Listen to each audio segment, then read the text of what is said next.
Mr. Speaker, let me first say how grateful I am to Congressman Graves and Mr. McHenry. They have given their time and talents to the efforts for more than a month. Our entire conference and country owes them a debt of gratitude. And to my conference, thank you. You worked hard.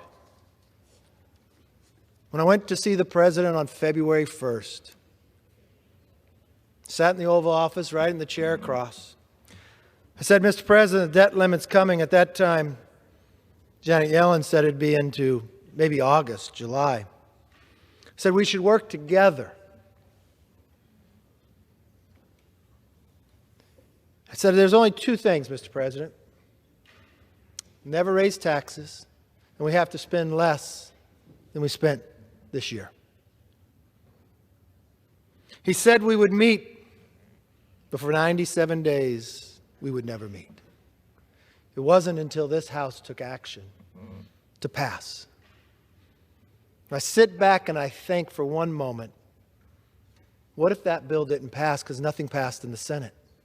If that bill had not passed, the only other option is sitting over here in a discharge position.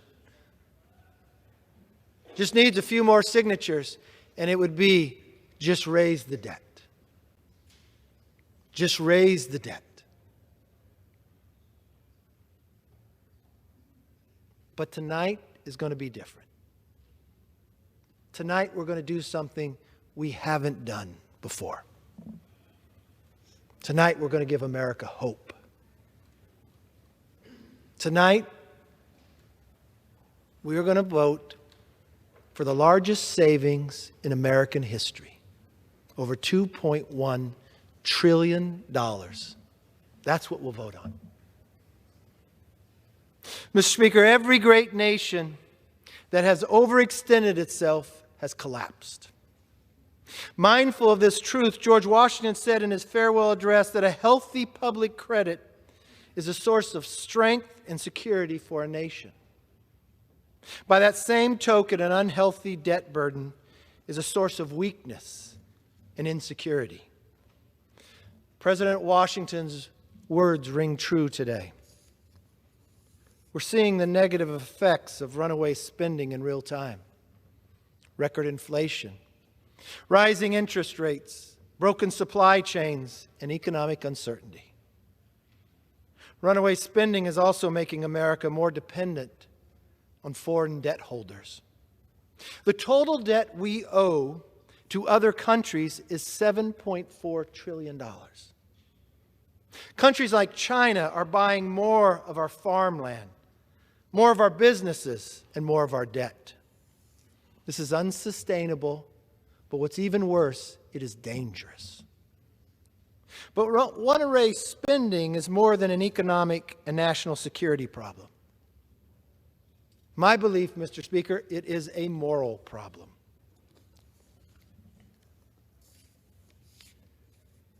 Mr. Speaker,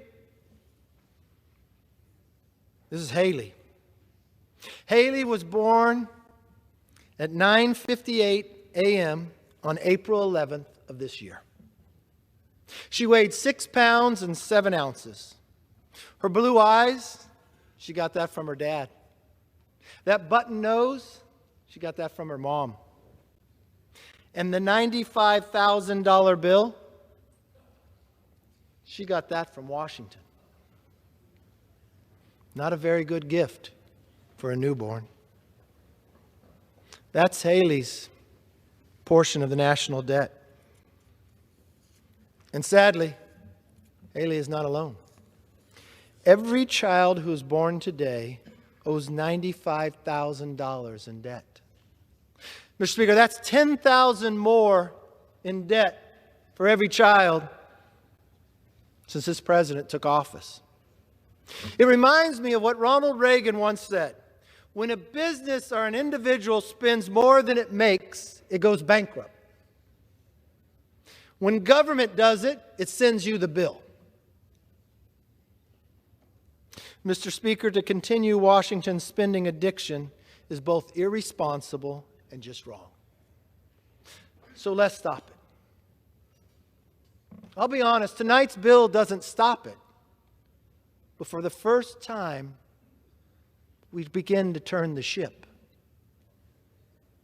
This shouldn't be our last. It shouldn't even be a debate.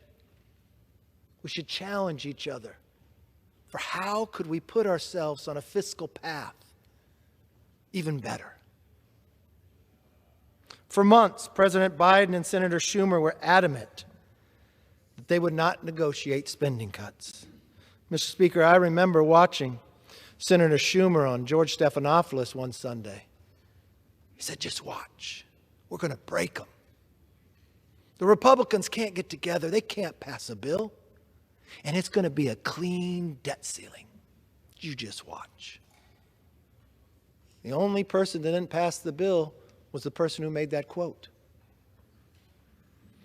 They demanded a clean debt limit, which really means they spend more and you just pay more in taxes. House Republicans said no. Over the past 4 months, we fought hard to change how Washington works. We stopped the Democrats from writing a blank check for more spending after the largest spending binge in American history. That brought us some of the worst inflation our nation has ever known. We used the power we had to force the president to negotiate. You would watch me day after day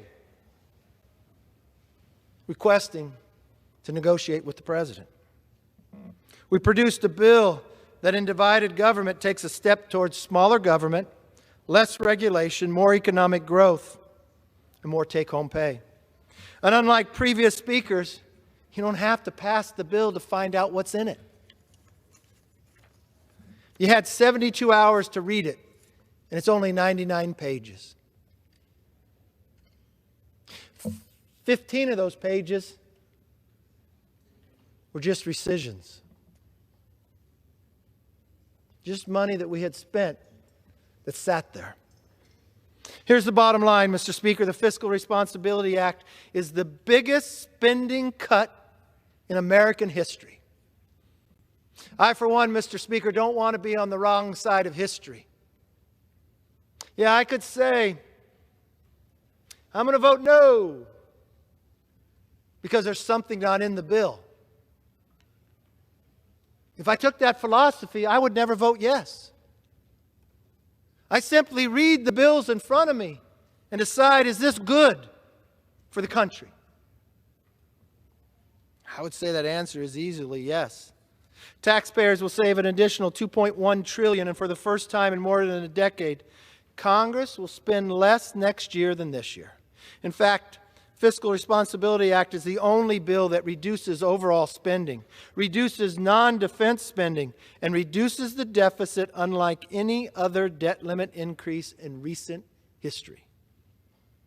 We're finally bending the curve on discretionary spending because of this bill. And we're doing it while at the same time raising our national defense and our veterans fully funded, with Social Security and Medicare preserved, and without raising a penny in new taxes. That is a major victory. And Mr. Speaker, it's only part of the story. Tens of billions of dollars in unspent COVID funds will be clawed back for the taxpayers because of this bill's spending rescissions, the largest in American history.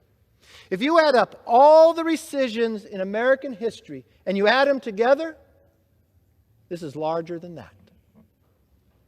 I think it's only common sense that if the pandemic is over, but the billions of dollars have not been spent, why would you spend them now if the pandemic's over? Why don't we provide them back to the hardworking taxpayer that has to pay it? Like Hallie. And Mr. Speaker, just listen to some of the programs we're slashing. $400 million from the CDC's Global Health Fund.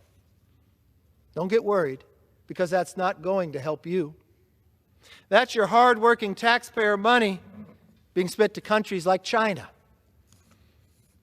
I guess that's to help China be able to buy our bonds, and we'll pay for their health care.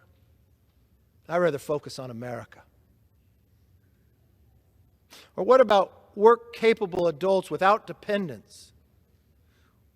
They're going to get a job, they're going to learn new skills, and they're going to earn a paycheck because of this bill's new welfare reforms. These reforms are going to change people's lives. When you vote on this bill today, somebody's going to have a better job tomorrow because of your vote. Families will be stronger and more self-sufficient. People will be lifted out of poverty.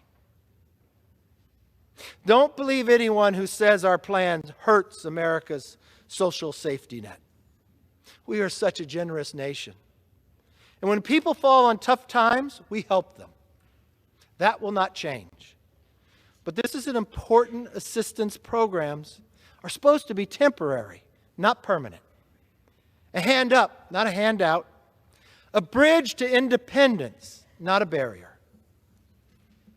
If you also vote for this bill tonight, new roads, new bridges, and highways and pipelines, they're going to be built sooner and faster because of this bill's permitting reform. Mr. Speaker, I know that is a bipartisan view. We talk about it all the time. We see it in our homes. We get frustrated that you'll vote for a transportation bill. You'll serve 10 years in the Congress. And once you leave, the person who followed you 6 years later will be at the groundbreaking.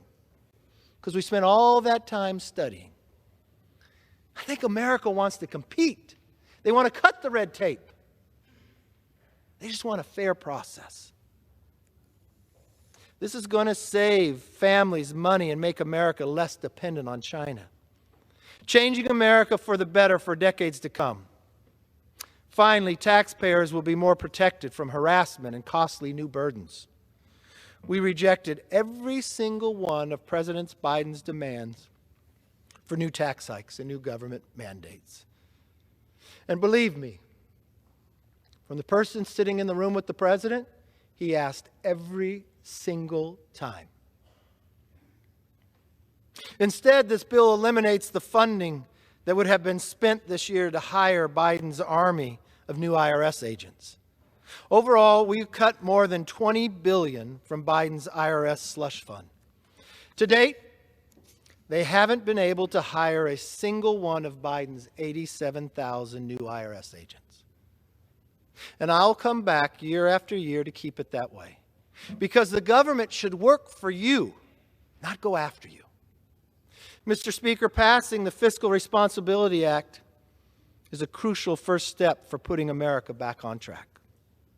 It does what is responsible for our children, what is possible in divided government, and what is required by our principles and promises.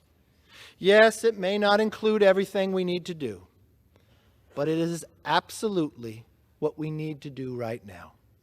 Moving forward, House Republicans will build on its structural reforms. And as we do, the American people can be confident in this. I'm never giving up. I heard the detractors. I'm an optimist. You have to be. I sat there 15 rounds. I'm an optimist. I waited 97 days and listened to the president tell me he will never meet with me. But I woke up every morning thinking this might be the day. I'm an optimist that I watched division in this house. But tonight, we might come together to do something very big for this nation. Don't mistake it that it's the solution. It's the beginning. And we should wake up the next morning on how we could do better even tomorrow. You see, I will never give up on the American people. And I will never give up on keeping our commitment to America. With that, I yield back.